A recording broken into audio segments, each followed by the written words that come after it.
సమ్మర్‌లో దొరికే సీజనల్ ఫ్రూట్స్‌లో పనసపళ్ళు కూడా ఒకటి. సో, ఈ మధ్య చాలా మంది ప్రెగ్నెంట్ లేడీస్ అడుగుతున్నారు. పనసపళ్ళు తినొచ్చా లేదా అని. అసలు పనసపళ్ళు ప్రెగ్నెంట్ లేడీస్ తినొచ్చా లేదా? తీసుకుంటే ఎంత క్వాంటిటీస్‌లో తీసుకోవాలి అనేది ఈ వీడియోలో చూద్దాం.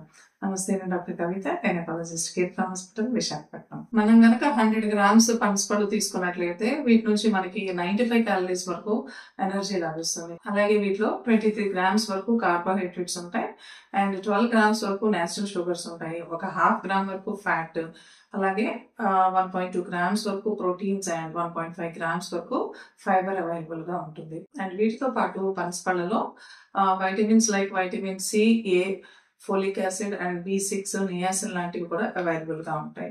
And minerals like potassium, iron, calcium, magnesium and copper లాంటివి కూడా అవైలబుల్ గా ఉంటాయి. సో ప్రత్యేకించి పనసపళ్ళలో ఫైటోన్యూట్రియంట్స్ అనేవి కూడా అధికంగా ఉంటాయి. వీటిలో ఉండే ఫైబర్ వల్ల కాన్స్టిపేషన్ లాంటి కంప్లైంట్స్, అంటే మలబద్ధకం లాంటి ప్రాబ్లమ్స్ ఏమైనా ఉంటే అది రిలీవ్ అవడానికి అవకాశం ఉంటుంది. పనసపళ్ళలో వైటమిన్ సి ఉండడం వల్ల యాంటీ ఆక్సిడెంట్స్ ప్రాపర్టీస్ కలిగి ఉంటాయి. సో అందువల్ల మదర్ యొక్క ఇమ్యూన్ సిస్టమ్ అనేది స్ట్రెంగ్థెన్ అవడానికి హెల్ప్ చేస్తూ ఉంటాయి.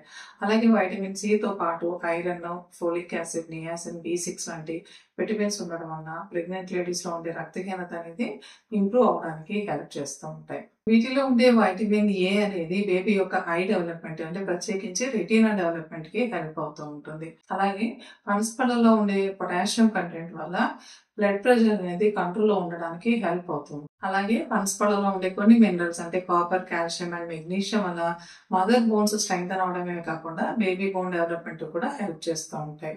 ప్రత్యేకించి పనసపళ్ళలో ఫైటోన్యూట్రియంట్స్ ఉండడం వల్ల యాంటీ క్యాన్సర్ గుణాలు కలిగి ఉంటాయి. అలాగే గ్యాస్ట్రిక్ అల్సర్ కానీ, డ్యూయోడినల్ అల్సర్ కానీ ఉంటే ఆ సిమ్టమ్స్ అనేవి కొంత రిలీవ్ అవడానికి హెల్ప్ చేస్తూ ఉంటాయి.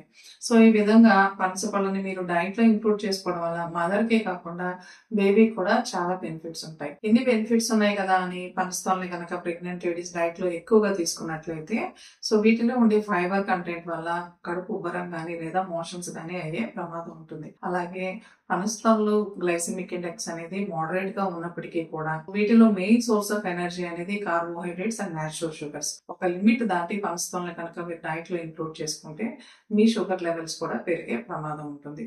అందువల్ల పనసపళ్ళని రోజుకి 4 to 5 కి మించకుండా మీ డైట్ లో ఇంక్లూడ్ చేసుకోవడం మంచిది. పనసపళ్ళని మీరు తీసుకునేటప్పుడు మిడ్ మీల్ స్నాక్ కింద, అంటే మార్నింగ్ బ్రేక్ఫాస్ట్ కి, లంచ్ కి మధ్యలో కానీ లేదా లంచ్ కి, డిన్నర్ కి మధ్యలో కానీ స్నాక్ లాగా ఇంక్లూడ్ చేసుకున్నట్లయితే మీ షుగర్ లెవెల్స్ మీద కూడా ఎలాంటి ప్రభావం ఉండదు. అందువల్ల ఈ విషయాలను దృష్టిలో పెట్టుకుని ప్రెగ్నెంట్ లేడీస్ పనసపళ్ళని సేఫ్ గా తినొచ్చు. Hope this information is useful to you. Share this information with your family and friends.